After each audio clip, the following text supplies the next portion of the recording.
Excellencies, ladies and gentlemen, I am very pleased to be with all of you and to commemorate the 15th anniversary of the adoption of the United Nations Convention Against Corruption.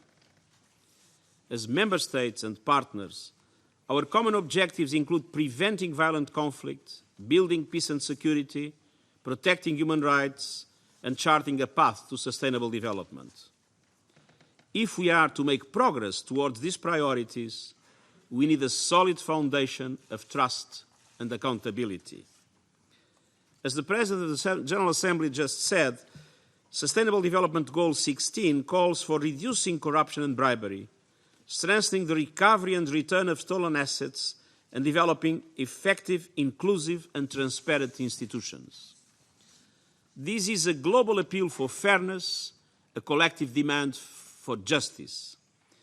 This event today is a timely opportunity to reflect on how the international community can make good on these commitments.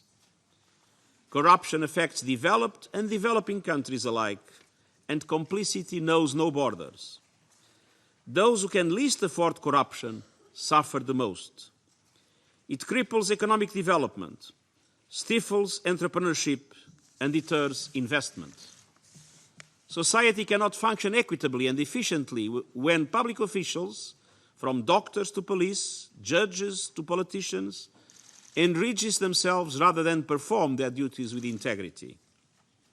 Corruption robs funds from schools, hospitals, infrastructure, and other vital services. Human trafficking and migrant smuggling, illicit financial flows and illegal trade in natural resources, weapons, drugs, and cultural heritage are all made possible because of corruption.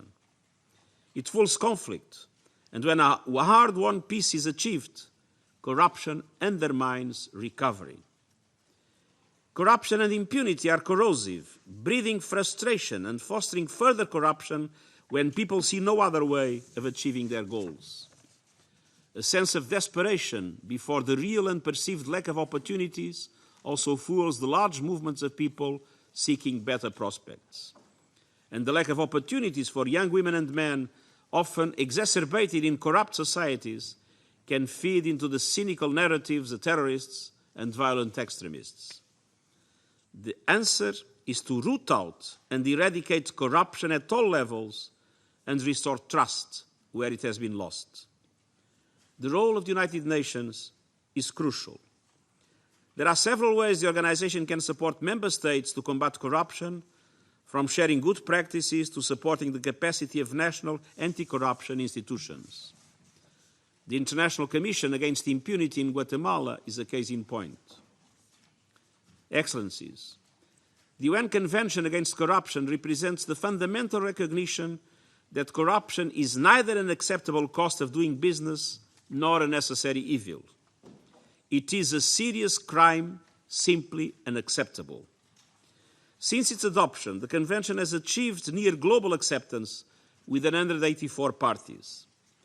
For 15 years, it has served as an international framework for cooperation to strengthen prevention and mitigate corruption risks. It helps disrupt money laundering and stop the illicit outflow of funds. It contributes to the return of stolen proceeds from foreign banks. And it enrolls in civil society and the private sector as essential partners. Full implementation is needed to put an end to the threat that corruption poses to development. To achieve this, member states have come together to review each other's efforts.